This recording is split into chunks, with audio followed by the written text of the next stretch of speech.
Last episode में हमने देखा था कि नियो इस लड़की से कहता है कि अगर तुम चाहो तो मेरे साथ हेवन स्टार सेक्ट चल सकती हो, क्योंकि मैं भी हेवन स्टार सेक्ट में ही अप्लाई करने के लिए जा रहा हूँ। तब ये सुन के ये लड़की भी बहुत ही ज्यादा खुश होते हुए नियो के साथ जाने के लिए मान जाती है। और अब सीन चेंज होता है और हम देखते हैं कि नियो और ये लड़की जिसका नाम यू है, ये दोनों अब स्टार हेवन सेक्ट को फाइंड करने के लिए निकल पड़ते हैं। और अब कुछ दिनों तक ऐसे ही चलने के बाद नियो अपने मन में शॉपिंग से कहता है कि क्या तुम्हारे पास कोई ऐसी टेक्निक नहीं है जिससे कि मैं इस कड़ाके की ठंड में भी अपनी बॉडी को गर्म कर सकूं। तब शॉपिंग अंदर से बहुत ही फनी स्टाइल में कहता है कि भला गर्म होने के लिए किसी टेक्निक की क्या जरूरत है, बस मिस यू को बाहों में ले लो, फिर देखना इस ठंडी में भी कूलर की जरूरत पड़ जाएगी। जिस पर अब ये सुन के नियो कहता है कि आखिर तुमने ये सब सीखा कहाँ से। और अब इस ठंड की वजह से मिस यू चलते चलते बेहोश हो जाती है। तब नियो सच में मिस यू को अपनी बाहों में ले लेता है। जिस पर अब शॉपिंग तुरंत ही कहता है कि वो भाई साहब मैं तो बस मजाक कर रहा था। और फिर शॉपिंग नियो से कहता है कि मैं तुम्हें एक बेसिक स्वॉर्डमैनशिप सिखाता हूँ। इस टेक्निक को सीखने के बाद ना सिर्फ तुम अपने आप को हीट कर पाओगे, बल्कि इससे तुम्हारे चारों ओर एक प्रोटेक्शन बैरियर बन जाएगा जो तुम्हें और तुम्हारे साथ रहने वाले लोगों को हमेशा प्रोटेक्ट करेगा। और अब इस फॉर्मेशन की वजह से अंदर का माहौल बिल्कुल ही वार्म हो जाता है,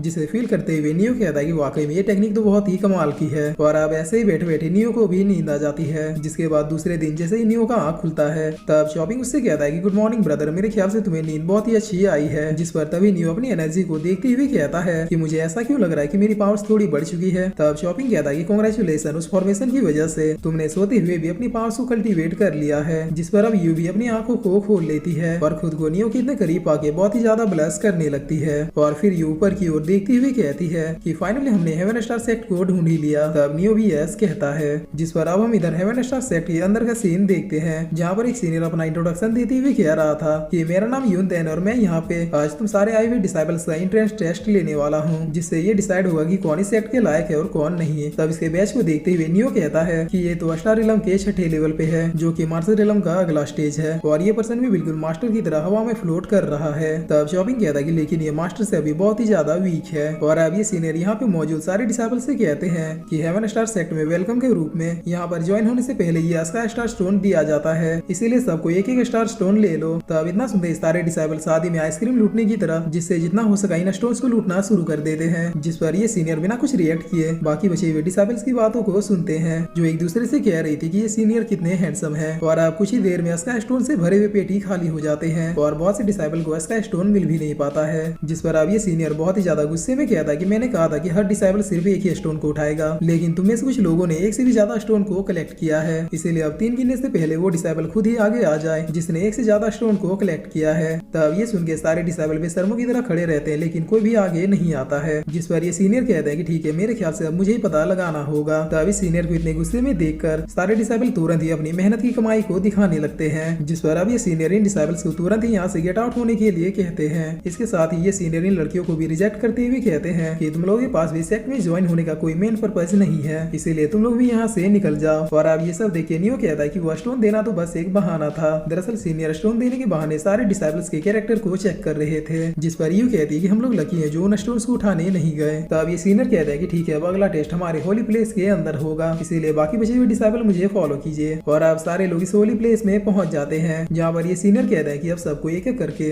इस हेवन स्टार सेक्ट के ग्रैंड मास्टर को रिस्पेक्ट देते हुए ग्रीट करेंगे। जिसके बाद खुद ही ग्रैंड मास्टर उस पर्सन को जवाब दे देंगे कि वो हेवन स्टार सेक्ट में ज्वाइन हुआ है या फिर नहीं। और फिर ये सीनियर पहला मौका नियो को देते हैं। तब नियो जैसे इस ग्रैंड मास्टर के सामने ग्रीट करता है तो तुरंत ही एक ऑरा उसके बॉडी के चारों ओर फैलने लगता है। और तभी ग्रैंड मास्टर कहता है कि क्या तुम्हारे पास एंशिएंट गॉड बॉडी है। और फिर ग्रैंड मास्टर कहता है कि फाइनली जिस दिन का वेट था वो दिन आ ही गया। तब इस वॉइस को सुन के नियो कहता है कि मुझसे अभी किसी ने बातें की। जिस पर ये सीनियर कहता है कि कॉन्सेंट्रेट करो, वो ग्रैंड मास्टर है। तब ग्रैंड मास्टर फिर से नियो से कहते हैं कि चूंकि तुम मेरी वॉइस को सुन सकते हो, इसलिए अब मैं कंफर्म हूँ कि तुम वही हो। तो अब अगर तुम ये जानना चाहते हो कि मैं कौन हूँ, तो तुम्हें किसी भी हालत में स्नोपिक एनवायरनमेंट में पहुंचने का रास्ता ढूंढना होगा। और ग्रैंड मास्टर कितना कहते हैं, हम देखते हैं कि नियो की बॉडी से एक बहुत ही तेज लाइट निकलने लगती है, जिसे देखते हुए ये सीनियर अपने मन में कहते हैं कि क्या इस लड़के के पास मेटालिक मार्शल स्पिरिट है, तो अब मुझे इसके बारे में जल्दी से मास्टर को इन्फॉर्म करना चाहिए। जिसके बाद अब धीरे धीरे सारे डिसाइबल्स का नाम अनाउंस होने लगता है जो हेवन स्टार सेक्ट में ज्वाइन होने के लिए पूरी तरीके से एलिजिबल थे। और जैसे ये अनाउंसमेंट खत्म होती है तो फिर ये सीनियर उन डिसाइबल्स को कांग्रेचुलेशन कहते हुए कहते हैं कि फाइनली आप लोग मेरे यून हॉल में ज्वाइन हो चुके हैं। जिसे सुनकर यू थोड़ा कंफ्यूज होते हुए कहती है कि क्या हम लोग हेवन स्टार सेक्ट में ज्वाइन नहीं हुए हैं। तब सीनियर कहता है कि हेवन स्टार सेक्ट 10 हॉल में डिवाइडेड है और उन्हीं 10 हॉल में से एक तुम लोग मेरे यून हॉल में ज्वाइन हुए हो, इसलिए आप सबको मुझे फॉलो करो ताकि मैं तुम सबको यून हॉल दिखा सकूं। और अब यून हॉल में पहुंच के यू इन सारे डिसाइबल्स को देखती हुई कहती है कि सीनियर आखिर ये लोग किस चीज की प्रैक्टिस कर रहे हैं। तब सीनियर बताते हैं कि कि इन सब का मार्शल सोल वाटर है, जिसकी वजह से ये लोग वाटर टू आइस फॉर्म को कल्टीवेट कर रहे हैं।